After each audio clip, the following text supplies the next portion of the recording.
You're listening to TGI Sports Talk with your host, Keith Angle, on Northeast Streaming Sports.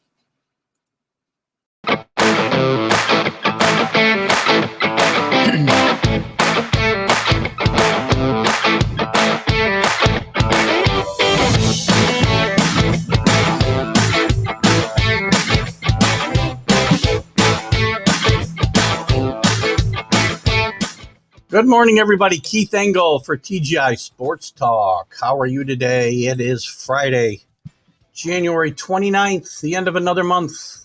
Hard to believe. Another month gone away. COVID, please stay away.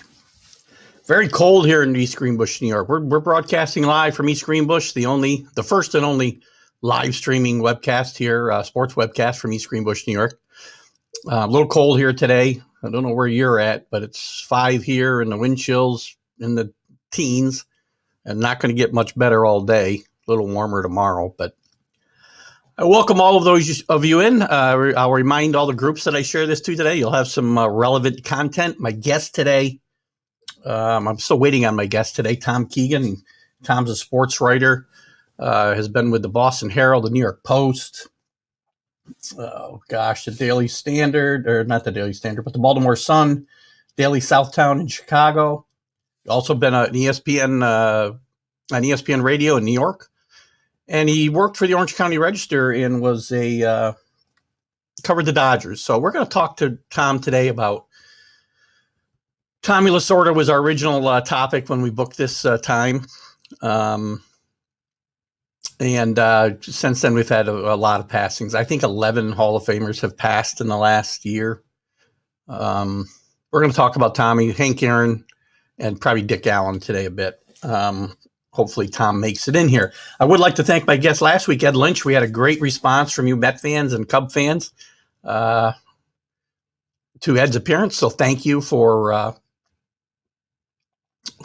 Dave Gatt. Good morning, Dave Gatt. Dave Gatt saying we're going to have another snowstorm next week. That's good. The cold's going to snap and the snow is going to come back. Anyway, thanks, Ed Lynch. Great response from you Mets and Cubs fans and baseball fans in general. I hope we have the same response to today's show once we get Tom in here. As far as next week, just to kind of, while I'm waiting on Tom, maybe stretch here a little bit. Next week, I could have a show. We're going to do Super Bowl show on Friday. I hope to have a couple of local sportscasters, sports writers on. And we're going to do the Super Bowl. I'll have more information on who this weekend. On Sunday, I won't do my regular show. This week, I'll be on live, 9 a.m. Eastern time. In fact, we'll have Jim Beringer from The Last Word on Hockey from Mad Radio Network. He'll be on at 10:30 to talk about some hockey news. But we'll cover, the Super Bowl, MLB news, college basketball, cover the gamut like we do normally on Sundays. The following Sunday, my show won't be live. I'll be on for at least 3 hours with Mac and Jack, also from the Northeast Streaming Sports Network, where you can also catch this show and many, many others. Guys, we're covering the gamut on Northeast Streaming Sports.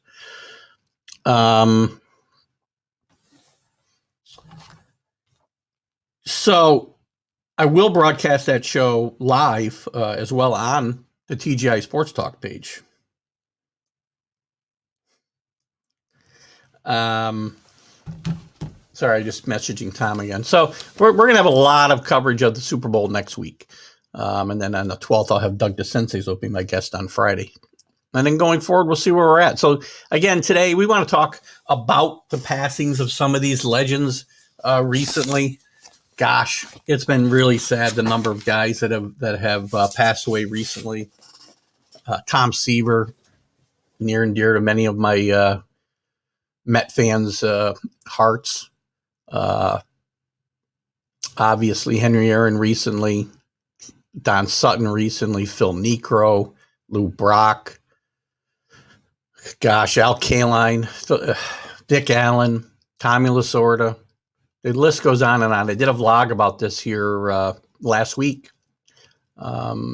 And these guys have been near and dear to my heart. And Tom's having some problems. We may do a call-in with Tom this morning. I won't go through the same thing I went through with Hal McCoy. So anyway, a lot of these guys are near and dear to my heart.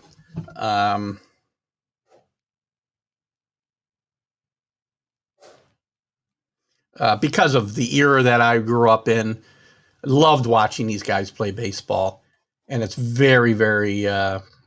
It's a very hard time to I don't know. I think all of you are the same age of me, 60, 61, 60, whatever your age. I mean, if you're of a certain age, then this affects you, and you feel a little bit a loss of your a bit of your childhood, because these are guys we grew up with. These are guys that we had a connection with, and we didn't see them. It wasn't like they were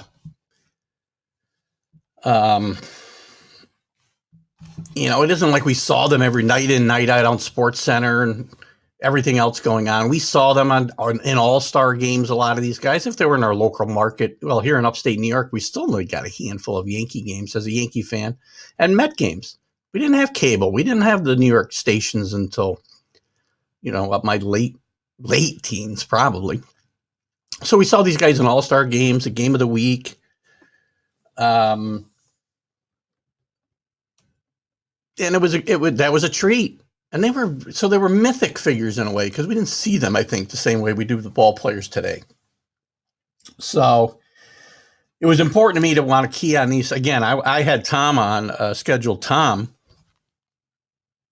when Tommy Lasorda had passed, because he had written an article recently. And I read the article, and he had a connection with Tommy Lasorda, which we wanted to talk about. He covered the Dodgers for many years out in Orange County, and then it stretched into he had done an article on Dick Allen recently. I've been looking for somebody to chat with about Dick Allen, because I think he's one of the most misunderstood athletes of our time.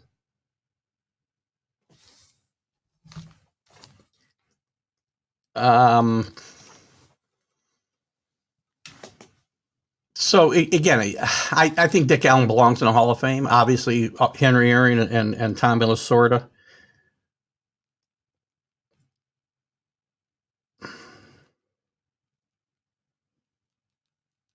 Hang on one second, guys. Gosh.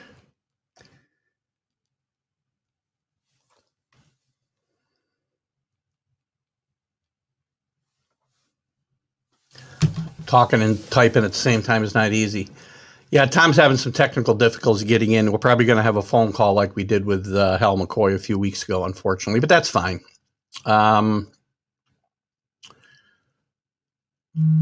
There he is. So let's welcome in. Call from. To accept, press 1. To send a voicemail. Good morning, Tom. Morning, Tom. Good morning. Hey, how you doing this morning? All right, other than a technical problem. Well, that happens, unfortunately, once in a while. I had the same problem with Hal McCoy a couple of weeks ago, and I didn't think of the phone number until late. So I thought about it quicker with you. It's hard once we've started the StreamYard broadcast to kind of switch off to Zoom or FaceTime. So it happens once in a while. Usually it's an easy application, but whatever. The more advanced we get technically, the further backwards I go sometimes as well. So. Nothing's easy for me. That's the problem. I mean, doesn't matter whether you can write well or tell good stories. You got to be able to do this stuff. Yeah, no worries. So this will be fine. We've done it in the past, and we can still get the point across. So I'd introduced you, and I'd kind of given a little bit of your history. Why don't you, before we jump into talking about, I was telling the audience how we'll be talking about Tommy Lasorda, and that's how our conversation started. And we set up the show, and that unfortunately, we lost Henry Aaron since then. And also we wanted to talk a little about Dick Allen today. But why don't you tell us a little bit about your career, Tom, and the things that you've done real quickly before we dive into that. Oh, okay. Yeah. I graduated from Marquette. I grew up in Rochester, New York, one of 10 children, and 9 of us graduated from Catholic universities, and one of us from Buffalo State. But anyway, I went to Marquette. In the wake of Watergate, everyone wanted to take journalism, so I took that. I covered the women's team as a sophomore, covered the men's team as a senior, where Oliver Lee was the best player on the team. I remember. Oliver was he was an amazing talent. He was from DeLand, Florida, 6'7", could shoot, jump through the gym. Just didn't play any defense whatsoever, and was not a real disciplined guy. He lived on my floor, and I can speak from experience. But his brother Vince used to visit him, and we got to know his brother Vince a little bit, because he came up quite often from Florida. And then years later, I ran into the late, great Mark Murata, who was a teammate of Oliver's, and Mark told me who Vince was. Vince was Vince Carter Sr. Oh, really? Vince's dad. And he said, think about it. Isn't his jump shot exactly the same? Didn't Oliver jump through the roof? Yeah, that's amazing. So this was Vince Carter's. They grew up together, same mom, different dads, Vince and Oliver. And Vince, I think, I never got the chance to talk to Vince. I hope to someday, junior and senior, to ask him, maybe did he learn from Oliver's mistakes and become a more disciplined guy? So Vince basically played Oliver's career and his. Who plays over 20 years? That's 2 careers worth. And I always look at it as one for himself and one for his uncle. Yeah, that's interesting perspective. I mean, you certainly covered a lot of different areas of the country in your career too, being in New York market, the Boston market, the West Coast, and then the Midwest as well. What was your favorite spot? Yeah. After graduating from Marquette, I went out and worked in LA part time for a while. After I decided to security guard job that lasted 3 months before I moved on from that, and I tried selling cars. That lasted 2 days before I got fired. So I ended up part-time and then worked it into full-time. I had 2 part-time jobs and slept on the floor of one of them sometimes. Just when you're young, you can do that. And I ended up covering high schools, then worked it into backup baseball on the Angels and Dodgers, and worked it into full-time Dodger beat, which was my first break. Then I went to Chicago. After covering the 88 Dodger World Champs, I wrote a column in Chicago. First I wrote for the National, then for the Southtown. One of my favorite publications, by the way, the National. I missed the National. Yeah, that was a great publication. And I went from there to write a column at the Southtown. I did the first 3 Bulls championships. Went to Baltimore for a year before Cal broke the streak. Then I go to New York, and I am a baseball columnist there and cover 4 Yankee World Championships in a 5-year span. You're a lucky charm, Tom. Unbelievable. Did radio at ESPN for a couple of years. Got fired and replaced by Stephen A. Smith. Then went out to Chicago and did a column at the Southtown after the no, I got the wrong order here.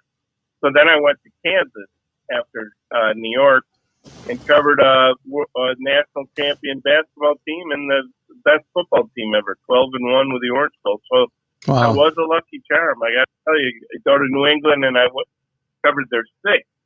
In Boston, covered their 6th Super Bowl titles, so they didn't need my lucky charm. They were well on their way. Well, maybe we need you now. I'm a Patriot fan, so maybe we ought to bring you back to the Boston area because we could use some help right now. So, well, let's jump into the topic that we wanted to chat about, to the topics, I guess it turned into. And I think we'll start with Tommy Lasorda, since that was kind of, where you made your bones, it sounds like, was out in LA and covering the Dodgers. And Tommy, obviously, is a Hall of Famer, one of the great characters in baseball history, in my mind. I mean, he not only bled Dodger blue, but he was a great ambassador for the game of baseball. and a great manager. I mean, he went to 2 World Series, so he wasn't just all showman.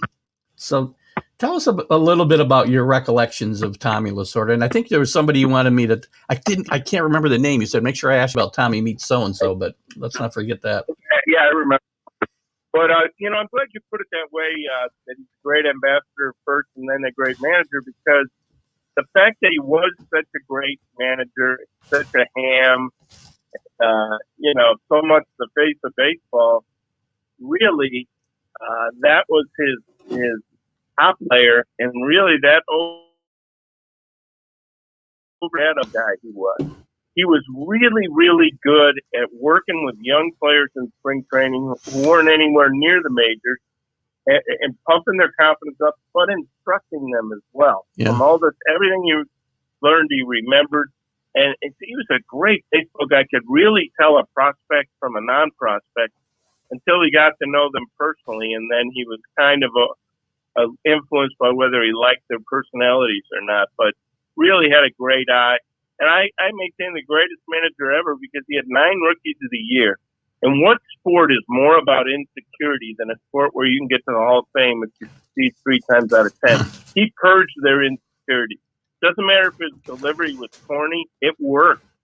The players would be limping into his office, he'd pump them up, and they'd walk out of the office with their chest out and feeling like they're the greatest ball player on earth. He really knew how to put guys in a great frame of mind, especially in a pennant race. When they pull out of a race or having a bad year, he'd wander, his focus would wander. In fact, there was a foul ball hit way up to the press box. Not many get up there because it's so high at the stadium. But it went right to me. I dropped it. 10 seconds later, I get taped to the phone. Here's Lasorda standing next to Joe Ferguson. When Ferguson was one of his coaches, they're pointing up at the press box. And Lasorda pointing up in his crooked finger saying, "If I ever see you ripping one of my players' defense again," that's a game. But he was, he was a real character. He had a hot temper. Feet didn't tip well at all, which is unfortunate. That was kind of his mole, his little flaw in applying the ointment. But but he was very generous with his time, and liked to do favors for people. One example, when I was working in Chicago for the South Town, a drug company had pitched, you mention our drug, what the Earl is taking, we'll give you access. And I said, well, yeah, that's interesting, because it was about panic disorder, and I thought that'd be interesting to talk to Earl about his panic, but then I talked mostly about his career with him. And as we're walking around, we had lunch, everything. We're walking around this big hotel in Chicago, and I think it's the Hyatt. And we're walking through the hotel, and we're walking toward the escalator. And who's coming down the escalator but Tommy Lasorda? And Tommy says, "Earl Campbell, you know Tom Keegan? He's interviewing you for a story? Wow, you've been retired and you're still that big time that Tom Keegan finds you? Woo!" He really played it up, and after Tommy goes on his way and we go on our way, "Man, I didn't know you were so big time." I said, "Well, you'll never hear that from me, Earl." Yeah, Earl Campbell. I can't remember. I can't believe I couldn't remember that name when I was writing my notes the other day. Oh, he's one of the great running backs of all time. He had speed, but he's mostly known for just bowling people over. Yeah. And that was a thrill, really a thrill that day to hang out with Earl Campbell. And then Tommy turned it into a thrill for Earl to hang out with me the way he pitched me. That's awesome.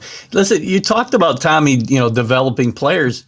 And one thing that always stuck with me was, Tommy, before he even reached the majors as the third base coach under Walter Alston, he was a minor league manager, and he developed a lot of these guys who became stars for the Dodgers in the early 70s and through that run of the late 70s into the early 80s.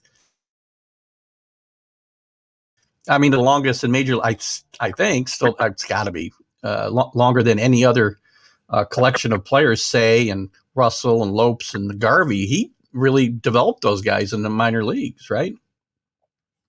Yeah, he sure did. I got to know Lopes as a coach of Baltimore and Russell as the coach of the Dodgers.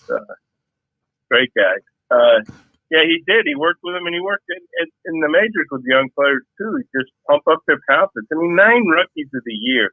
Amazing. Yes, the Dodgers had good scouting, but a lot of that was Tommy developing. Don't forget the development is very important, and not just developing the skills and the techniques.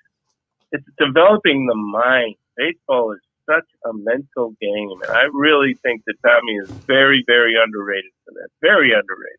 Well, I mean, just the fact that he won that World Series in 1988 with that collection of guys and his best player hurt against a great Met team is one of the great managerial feats of all time, I think.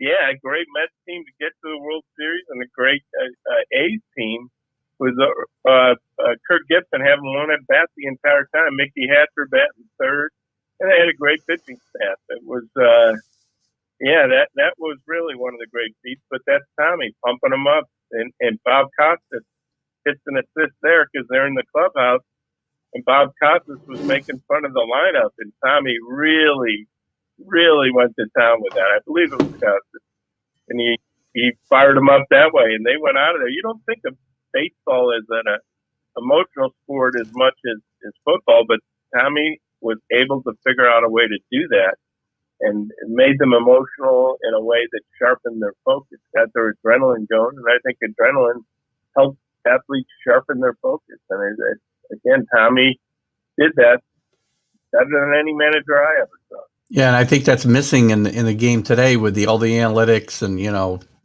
it's like managers are out there pushing buttons, and there isn't that type of motivation that's being used on teams today. So lesser teams don't rise above their capabilities like Tommy's teams did.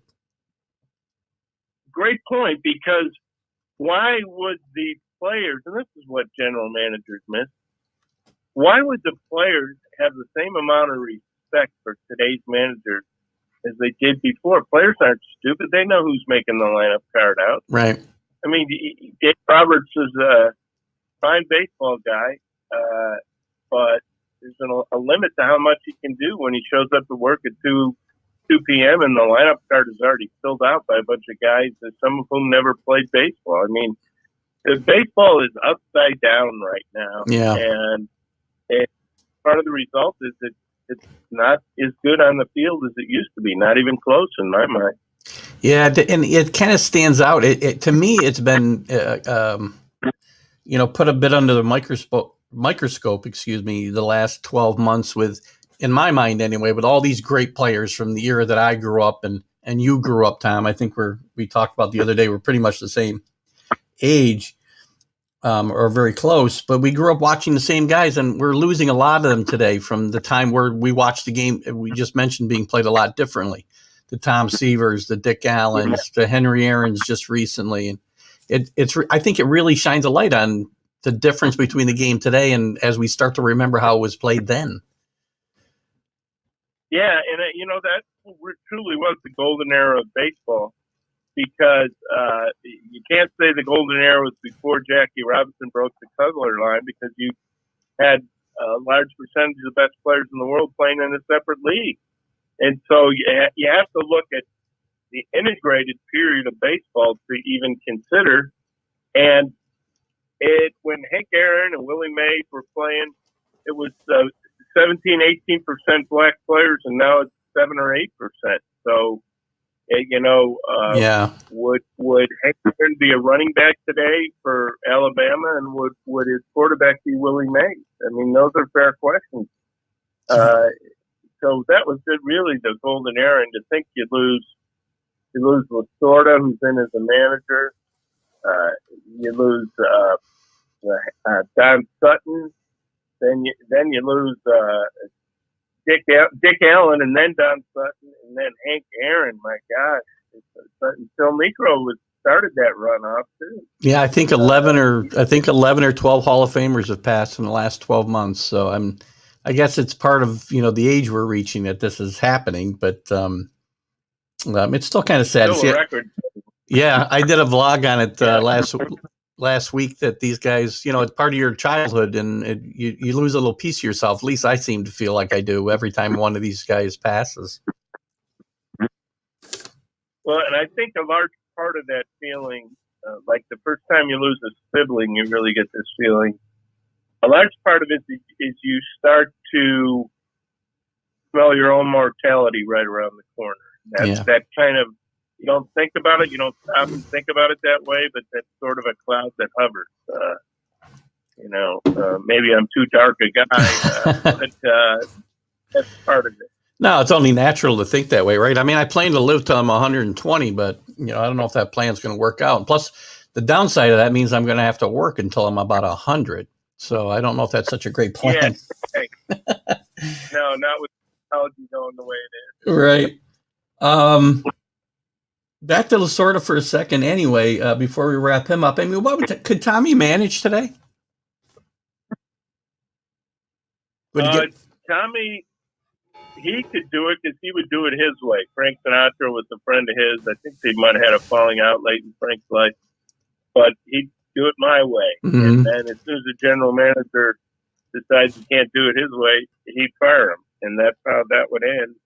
So he could manage, but general manager today still probably wouldn't let him. Yeah, I guess that was my follow-up. Could he manage? Sure. Would he get a job is a different question, right? So. Yeah, which is sick.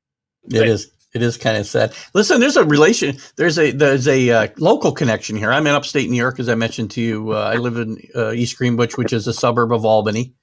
And Tommy pitched for the Schenectady Blue Jays in the minor leagues, and he pitched a game against the Amsterdam Rugmakers, and I can't remember the year, but I believe he struck out like 25 guys in a game. So Tommy had a little bit of talent. What's that, Tom? He had a curveball. Yeah. Tommy had a curveball. He didn't throw hard, but he had a good curveball. And I remember one day, you just never know how Tommy was going to react to questions. I mean, sometimes the sense of humor in him would make him laugh, and other times he would just blow his top, and the rest of us would laugh as soon as we left the office. But so there were always laughs involved. But one guy who was not a regular guy, just had come in to do a story on something. He said, Tommy, you have the International League record for wins. You still have it. I don't know if he still does. I bet he does, though. You have the International League record for wins. Is that an indication more of how good a pitcher you were or how limited a pitcher you were? And Tommy laughed and he said, well, the guy I got sent down for was Sandy Koufax, so you tell me. So the last roster spot on Sandy Koufax's first year came down to Tommy or Koufax. And, remember somebody tried to hide, I think it was the Dodgers tried to hide Clemente on the Montreal roster and didn't protect him, and the Pirates got him that. Right. So I don't think they got to let that happen with Koufax. You talked about Tommy's tirades. I think, in my mind, it's his most famous one. And I'm sure it was before your time covering the team, but the one where he went off at when Dave Kingman, I think Kingman was with the Cubs at the time. Yeah. I'm not sure. He had 3 home runs, and they asked him about his performance that night. Yeah. What did you think of Dave Kingman? When I worked at the New York Post, Dan Hannigan, Hondo was the top desk guy. Yeah. Putting the paper together, and he, I put Tommy on the phone for him, and he asked him, after exchanging pleasantries, he said, I've always wanted to ask you, what did you think of Dave Kingman's performance? And Tommy walked right into him on the phone. So, yeah, that was a great one. My personal favorite is the Kurt Bavacqua one. Really, I don't know if I know that one. Okay, you got to look it up and listen to it because it's great. I will. They had accused me of having his pitcher throw at Bavacqua, and it's really good. I'm not going to spoil it because I won't do it as well. But I golfed with Bavacqua in some charity thing a few years after that, and he had not forgiven him at that point. He did not see any humor in it. But yeah, you got to look it up. Kurt I will actually. If you go to Kurt Bavacqua's Facebook page, you'd have to go back a few years. Yeah. But you'll find on that that I posted a picture of me blowing a bubble, and it's unbelievable how big the bubble is. And Bavacqua was impressed that I could challenge him someday. We'll face each other in a competition, which means he knows he would win. Kurt Bavacqua blew the biggest bubble in baseball history. I remember that NBC Saturday Game of the Week had a big contest with players, right? And he won I don't know what he won. He probably won a year's supply of Topps baseball cards. I don't know what he won, but. Or Bazooka Bubblegum, right? The worst stuff ever made. Oh, gosh. I was going to play that Tommy clip today, and I thought, well, maybe I shouldn't play that. It gets a little blue, so we won't do that. But it's funny, if you have not watched this, if you haven't not watched the Dave Kingman question of Tommy Lasorda, guys, look it up. If you're a Dodger fan, you know it well, I'm sure. Just for those of you, Bavacqua too. Yeah. Oh, yeah. And look up the. Go ahead. You should put a little poll on your website. Which is better. I think I might do that. Run both clips and ask them which is better. That's a great idea. I think I might do that. I'm trying to get Kirk Bavacqua on the team, or the team. Good grief, the team, the show, and I haven't had any luck yet. But I'm not going to stop there because I think he'd be a great guest. I've seen him on some other shows. Well, go on his Facebook page and ask him. Yeah, that's where I did reach out to him. So I'll try again. Sometimes It takes a few times to get these guys, which is fine. So for those of you just joining us, my guest today is Tom Keegan. Tom's been a sports writer all over the country, as we mentioned at the top, covering some of the great teams. He was kind of a lucky charm when he hit a city. The team started to win. So we just got through talking about Tommy Lasorda. We're going to move on a little bit. I want to welcome those that I see in the room that have said hello. Dave Guyette. My dad's my biggest fan. He's always here every Friday morning and Sunday morning. Bob Engel, good morning. Bob and Jeanette. Ted Bubniak, good morning. And to the rest of you, good morning. Dave Bubniak actually mentioned the tirade that Tommy had actually on the field about when the ball hit Reggie in the leg in the 78 World Series, which was obviously quite a 20 minutes of baseball. It was different then, How about too. Doug Rao? Yeah. He was taking Doug Rao out of the game, and Rao wouldn't give him the ball. Yeah, I think we could probably come up with a highlight reel that would cover 2 hours at least, of some of these clips just from in games. So let's switch gears a little bit, because I want to make sure we can touch on both Henry Aaron and Dick Allen a little bit. But I want to start with Henry Aaron. Obviously, in my mind, Henry Aaron has got to have been, if not the greatest player. I mean, there's probably been guys with better athletes. I don't know, maybe not better athletes. I don't know. He was a great athlete. He did everything. He was a 5-tool player most of his career, right? Most consistent guy. I mean, the guy never got hurt, never hit more than 50 home runs. I think his high was 47 or so, and he only hit, but he was between 30 and 44 like every year for 20 some years. And he didn't hit the tape measure shots. He hit them just clear defense over the fence. That's all that matters. Yeah. And I know that you had at least I saw a picture with an article that you had. I don't know if you spent time interviewing Henry Aaron, but I reflect back on 1974. I'm a 13, soon to be 14-year-old kid, and I'm watching this and I'm rooting for Henry Aaron. I didn't really grasp at that time everything that this man had on his shoulders. 13 years old in 1973, you're not that worldly, right? You don't know all of this stuff. Right. You would today, probably. But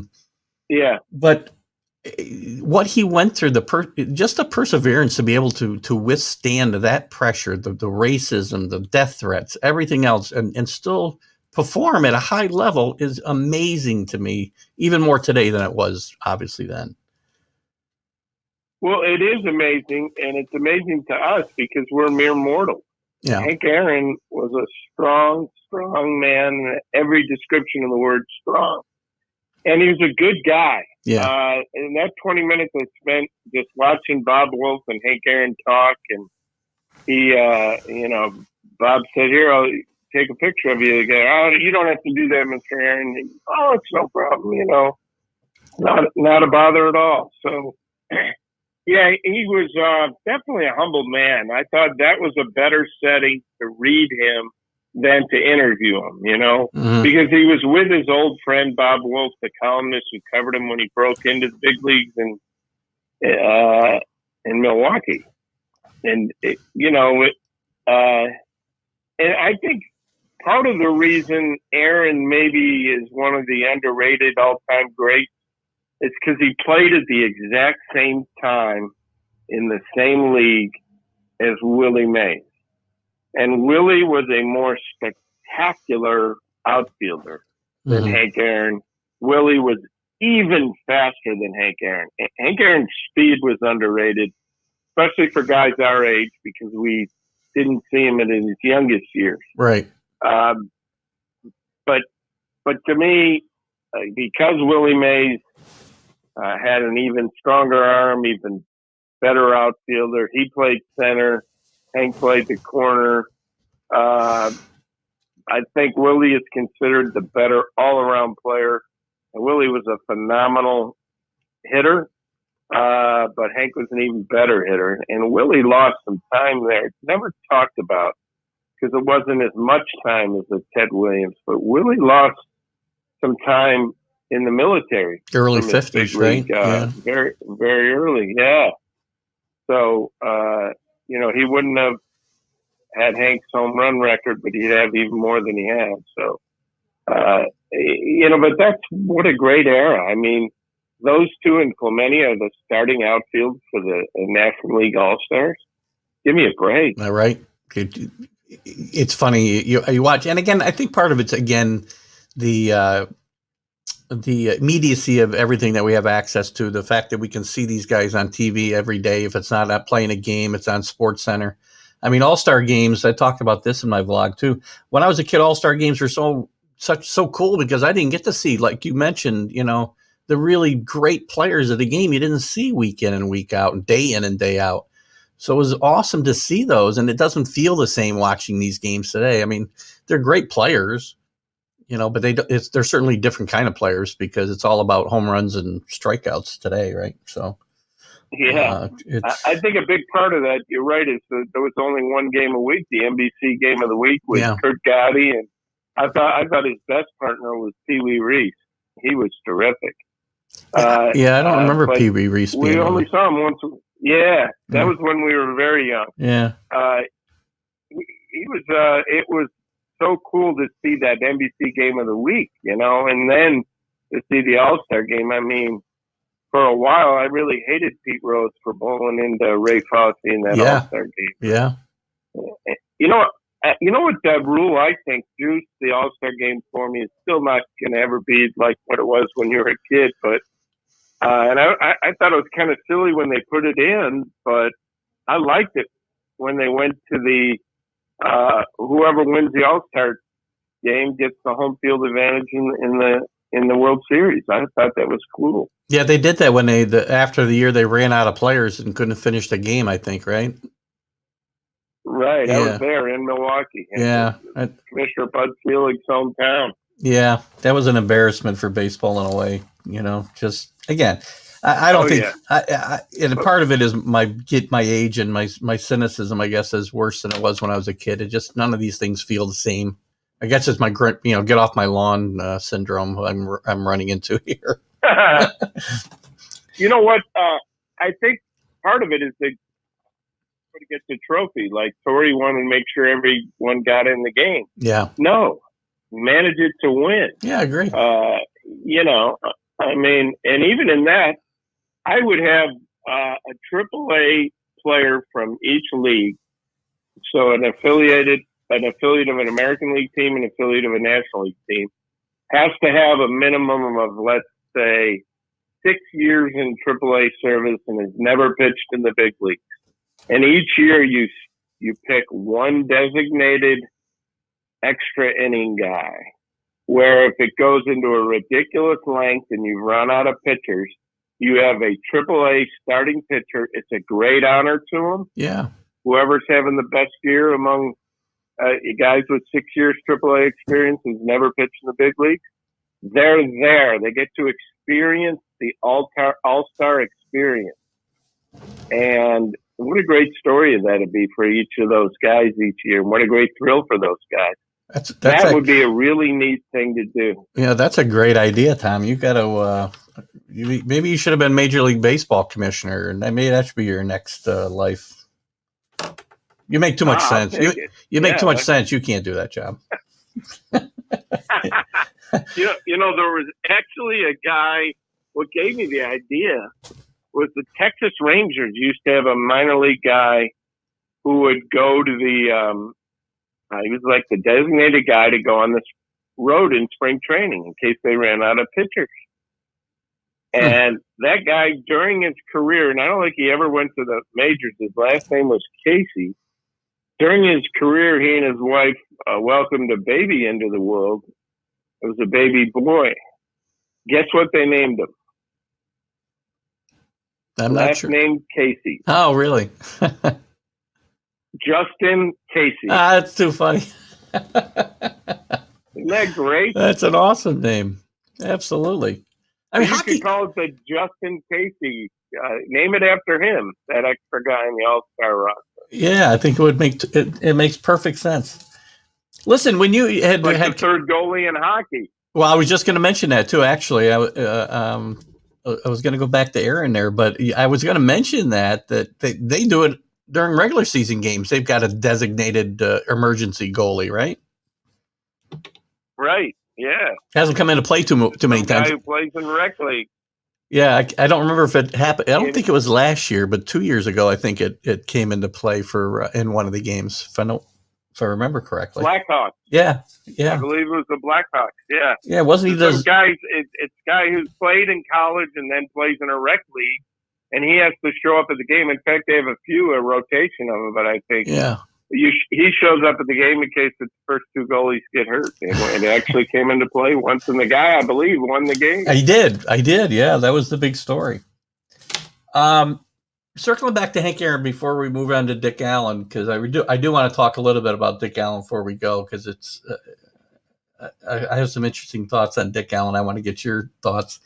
I mean, when you talked to Henry Aaron, I mean, what were his thoughts on that chase of Babe Ruth and the things that he went through? I mean, he was such a gentleman, and he never really made a huge deal about it. Maybe, in articles or books later on in his career, he might have opened up a little bit. But in your conversations, what was his thoughts about what he had to go through?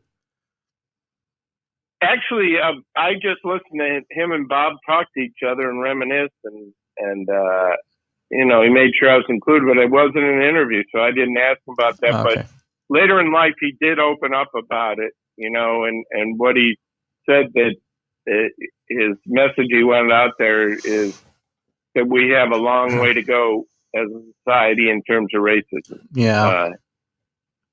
He's asked about it and answered. He wasn't, he never wanted to be painted a victim, but my gosh, he went through more than anybody, I bet. Maybe more than Jackie Robinson. Who knows? It's possible. Yeah. I mean, those two guys, I think, stand out in sports. Obviously, in real life, there's a lot of, we use the word hero too much in sports, but, those are two guys that I think fit the description for sure.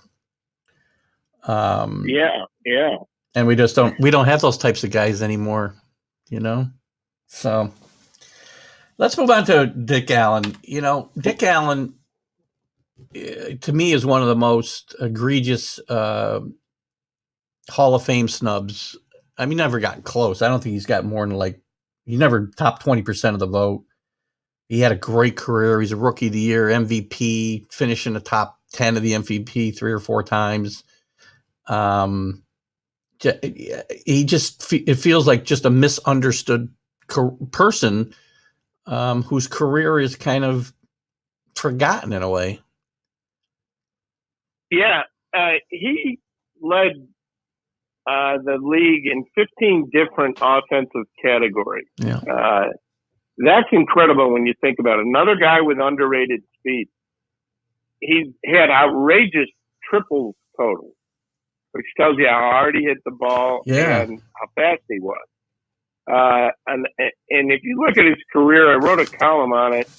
It's just amazing how he was year after year one of the top guys. Got a ton of MVP votes. Won the MVP one year, as you said. Rookie of the year, as you said, and was. They used to give him a hard time for not. Gene Mauch told me this, and I asked Dick Allen about this years later when I met him in his hotel room in Chicago. He and his wife, I spent an hour interviewing him. Just a super nice guy, quiet gentleman, and was probably a little sensitive, but he didn't take batting practice. So he started reading in the paper that, that means he's lazy and not prepared and this and that. So he went up one day in batting practice and hit like 14 over the fence and just threw his bat down and didn't, just to prove the point. Look, and he believed that didn't prepare him for the game because you couldn't duplicate the speed. Obviously, the BP pitcher is, throwing 80 at the most, and in the game they're throwing 90. Some guys like to loosen up. He didn't like to. It didn't seem to hurt him. It was crazy. And he made the word boo at third base. He played some third base early, and he's mostly a third baseman early in his career, I think. But he made the word boo with his cleats.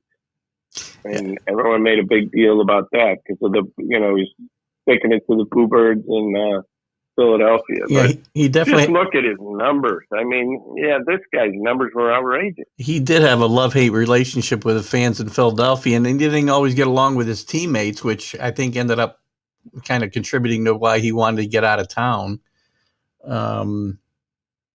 He started wearing his batting helmet on the field. What? I don't remember the incident that led to that. I'm sure he had something thrown at him.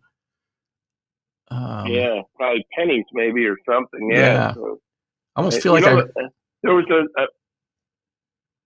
I don't know why it was either, but there was a man named a baseball writer for years and years in Boston named Mike Shalin, and Mike had a brain tumor and died. And Mike had written a book, The Best Players Not in the Hall of Fame. And number one on Mike's list was Dick Allen. I believe it was 2 days after Mike Shalin died, Dick Allen died. That's interesting. And the lead, to my column was that Mike always wanted to see Dick Allen get inducted into the Hall of Fame, and neither of them will see it now. And isn't that sad? Do you think Dick has a chance with the Veterans Committee at some point? I think he's been close a couple of times, but I don't even think you can come up every year. He got within a vote once. Yes, I do think he'll get in. I know you can't come up, but I don't think. I think this year they'll want to put someone in who's alive, so they have a ceremony where there's actually a live ball player who gets inducted. We just had a question about what are your thoughts on no players being elected to the Hall of Fame this year? I guess I'll go there while we're in this middle of this topic. Do you have any thoughts on the fact that nobody got in? Yeah, I do vote. I'm a voter. I did a column on my ballot. I voted for 5 guys. Bonds, Clemens, Sheffield, Manny Ramirez, and Kurt Schilling. Good vote for Schilling. Okay. The take I have is that I try to do. It's not a legal ballot, okay? So I don't care who's been caught, who hasn't been caught. It's an opinion ballot, so it's on me to make my best educated guess and then vote my conscience. Did this guy do steroids? And if so, how much did it inflate his numbers? If there were no steroids in the game, was he a Hall of Fame caliber player? Nobody was doing it. Well, clearly, Bonds and Clemens clearly are. Right. Manny Ramirez was a big steroid abuser. twice suspended. But that guy was one of the all-time see the ball, hit the ball great. So I vote for him. Sheffield, Yeah. a little bit tougher call. He had a steroid thing that he admitted to. And Schilling had the great postseasons, and I don't care what a jerk he is and what he says. I mean, I don't like anybody saying that stuff, but in terms of my Hall of Fame vote, he showed good character pitching as a teammate. But he, bad guy. I won't listen to his speech when he finally gets in. I won't watch it, but I'll vote for him until he gets in. Yeah, I agree. I mean, there's worse people in the Hall of Fame than Kurt Schilling. I mean, Ty Cobb's in there, who's one of the worst human beings ever walked the face of the earth, most likely, from everything I can have learned. Right. And as far as maybe there aren't worse than Schilling, but he was a good enough ball player, in my view, to get in. Yeah, it's not a Hall of Integrity, right? It's a Hall of Baseball Fame, right? So your playing career is what matters. And the thing with the steroids is, okay, let's say everyone in the game knew I did it, but I never got caught because I knew how to beat the system. Well, then you've got a Hall of Fame of cheaters then. Not only you got to be a great ball player, you got to be a great cheater too. Do we want that, a Hall of Fame of cheaters? No, my thoughts on guys who are good at cheating. Yeah, I was kind of glad to hear that you mentioned Bonds and Clemens and have the take you have. My take is similar. I mean, to me, even Pete Rose, I put him in and it's on his plaque, warts and all, right? It's part of the history of the game. Pete Rose needs to be in a Hall of Fame. Barry Bonds needs to be a Hall of Fame. Put it on their plaque. They played during the steroid era. Pete Rose, was suspended for life for betting on baseball. But put it there. But as far as the steroid guys go, and judging their careers, you have no idea. None of us have any idea who was on it, who wasn't. Well, we know some of the guys that were on it, but as far as I know, they were all doing it. So they were playing against other guys who were doing steroids. So how do you differentiate from, one from the other? So, well, I used to talk to players off the record who I felt weren't doing it, and they'd tell me who they thought was doing it and why.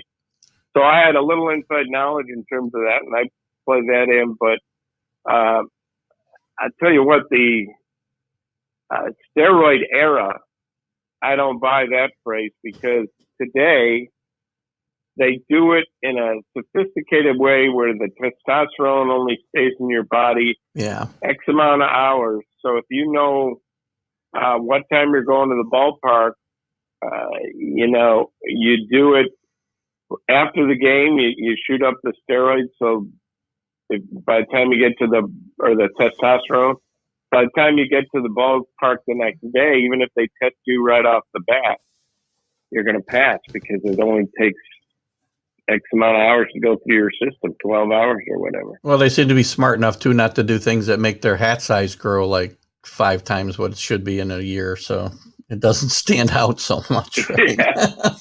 I mean, Barry Bonds is so obvious. Yeah, you're right. And that type of steroid that makes your hat size grow was detectable. Now the stuff they have isn't as detectable. Yeah. So it's. Yeah. Listen, before I wrap up on Dick Allen, and we're getting close to the end here, unfortunately. We'll have to have you back on again because it's become obvious through our conversation. There's a lot more that we can chat about. Back to Dick Allen quickly. It's funny, when he did leave Philadelphia and was traded to St. Louis, he kind of set into motion in a way. I lost you for one. I'm sorry. I lost you for 1 second. Okay. When Dick Allen was traded from Philadelphia to St. Louis, when he demanded a trade, he, in a way, set off the whole free agency era by getting traded for Curt Flood, who refused to report to Philadelphia. So he was in the middle of a controversy that he had nothing to do with. I never thought of that connection. Yeah. That's interesting. Yeah. Yeah. So, Dick Allen found his way to controversy a lot of ways. He's a great player, though. I never understood. So when I was a kid, again, as I'm becoming aware of Dick Allen, is when he's with St. Louis for a year, then the Dodgers for a year. And I'm like, why is this great player? Nobody keeps him around. He's a great player. And he went to the White Sox and almost single-handedly led them to an AL West title in 74, I guess it was, right, when he won the MVP? Was it 74 or 73? Yeah, I think it was 74. Yeah. I think it was 74. I could be wrong. But Yeah, I think it was 74 too. He had a tremendous year, just carried that team on his back. And he got to play for a manager who finally just let him be himself, right? And Chuck Tanner. Right. And, maybe he was a little sensitive. I'm a little sensitive too. Maybe that's why I bounced around so much. And, but that doesn't mean you're not good at your job. He was phenomenal at his job. Right. He's a good guy. Yeah, I mean, he clearly should be in. I have 5 brothers, and he's the only one, the favorite player of the 5 brothers, and my father's favorite was DiMaggio. But you had the favorite players in order of my brothers were Frank Robinson, Hank Aaron, Willie Mays, Dick Allen, Clemente was my favorite, and Johnny Bench. So the only one not in the Hall of Fame is the one who was number 1 in Mike Shalin's book. That's funny. Guys who should be in the Hall of Fame. Gosh, my favorite was Bobby Mercer. My guy doesn't measure up to your guys at all. Good guy, Bobby Mercer. Remember when he was announcing the Yankees when I covered? Loved he was Bobby one Mercer. of their color analysts. Yeah, I asked him, would Ricky LeDay make it? He was their top prospect. Yeah, I remember. Super nice guy, Ricky LeDay. So, I don't think so. I said, why? Too many swings and misses? He goes, not just that. When he swings and misses, a lot of times he misses by a lot, and that tells you he doesn't have the pitch recognition. And Ricky never really made it. And that was why. Maybe Bobby could have been a good scout or general manager. Of course, you can't know anything about baseball today to be a general manager. Yeah, Bobby was knows too much about baseball. It was sad to see Bobby go so early. Like I said, he was my hero when I was a kid, and as I grew older, it's funny. People that I don't know, celebrity-wise, baseball players, movie stars, whatever. My wife thinks I'm crazy, but I think I've told this story on my show before. But I judge people by whether I'd like to sit and have a beer with them. And Bobby Mercer is in my top, 5 people I want to sit and have a beer with, and. That's how I judge people. That's great. You would have liked to have a beer with him. Same with Hank Aaron. Same with Dick Allen. Those guys. I never met Clemente. Obviously, I was 13 when he died, or 12. Wow. Unfortunately, Curt Schilling wouldn't make that list, but doesn't mean he wasn't a great player. He killed the Yankees in 2001. Right. I mean, what great performances in the playoffs and the World Series for him against the Yankees. And other teams too. His playoff record is just phenomenal. So. Oh, it's amazing. Yeah. Yeah, I think he should be in, but I don't feel sorry for him that he's not. I do think should be in, and I do vote for him. And I think eventually he'll get in. Yeah. Veteran committee. Do you think the Hall of Fame will take his name off the ballot as he's requested, or not? They better not. That would be a totally. Yeah. I mean, they've caved in terms of access. You'd cover the induction ceremony. There was like a hour and a half open bar, basically, where you get to schmooze with the players. And it's great to see Wade Boggs at that, and Eddie Murray, and guys I'd covered. And now they don't have that anymore. They used to be able to play in the golf tournament. And now you can't even interview them after. So there's no access. So if they cave on that, it's like, wow, should the writers even bother helping them anymore by electing? Yeah, well, totally turn their backs on the writers, which is unfortunate. And they're the guys who watch. They see more baseball. I understand the complaint that, oh my gosh, a bunch of guys who never played the game doesn't mean they don't understand the game. They watch the game for a living. They understand the game. I'm sure there's a few guys that, just whatever, don't really put in the time, but you certainly don't appear to be one of them. And I don't think the vote should ever be taken away from the sports writers. So just need to make sure that they're actually covering the games. I don't know how to make brownies from scratch, but I sure know good brownies from bad brownies. Same with chocolate chip cookies. That's a great analogy, actually. I got to remember that one. I like it a lot. Tom, listen, I appreciate you coming on today. Yeah. Where can people catch your columns? Is there something we can pitch so people can catch your work and catch your eye? Yeah, NWITimes.com. I've been freelancing for them and for another paper. In my book, Sleeper Cars and Flannel Uniforms. Sleeper Cars and Flannel Uniforms that I did with Eldon Auker, whose first name is misspelled in the baseball encyclopedia. Well, that's interesting. Correct spelling is ELDEN.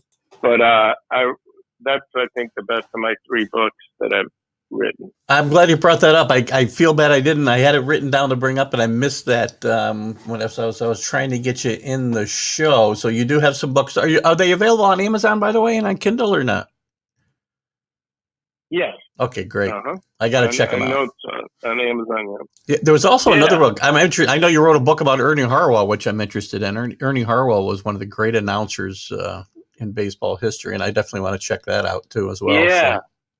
So. And for a chapter of that, I visited Denny McLean in the minimum security prison that he was in, and that was a fascinating chapter. It was really interesting talking with Denny. Excellent. Well, listen, I've enjoyed this hour a lot, Tom. I think it's, as I said a minute ago, it's become obvious that there's a lot more we can cover when topics come up, and I'd love to have you back on the show either Friday mornings or I do a show on Sunday mornings, and when there's some relevant information to chat about, I'd love to have you back on, and maybe we can work out the technical issues beforehand when we do have you back on. Yeah.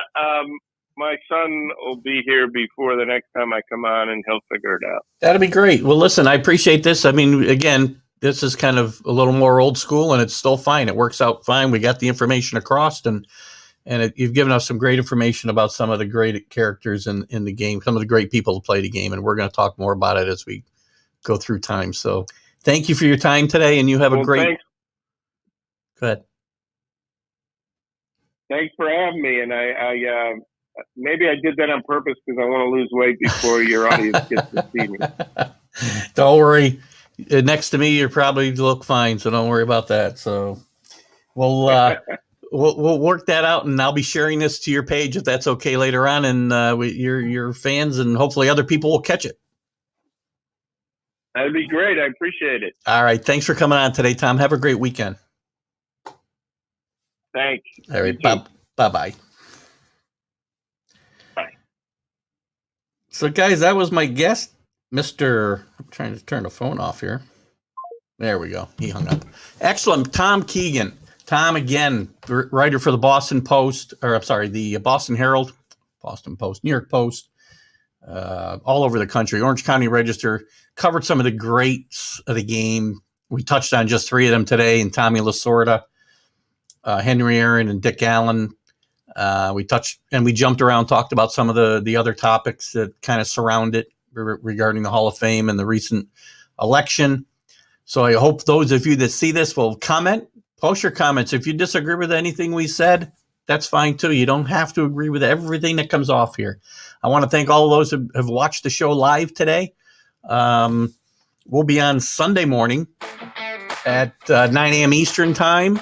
We'll be talking again about the NFL and the Super Bowl and some NFL news, college basketball. I've got a hockey podcaster, Jim Beringer, coming on from The Last Word in Hockey. He'll be on at 10:30.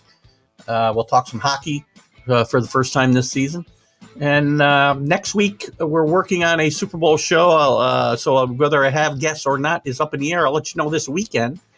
And on Super Bowl Sunday, I'll be on with the Mac and Jack show, along with some of the other hosts on the Northeast Streaming Sports Network. So I hope you'll join me either on that network, or I will be live streaming the show to TGI Sports Talk. So we'll be on for 3 hours at least, Sunday morning, February 7th, I believe it is, Super Bowl Sunday. So lots coming up, lots of news. Follow the page, like and follow the page, and you'll get all the updates. Thanks, Ted Bubniak. Thank you for the compliments. Dave Gayette, thanks for coming. Bob Engel, all of you that are watched live today at some point or another, and all of you that watch it later on. Keith Engel, TGI Sports Talk. Talk to you soon. Bye-bye.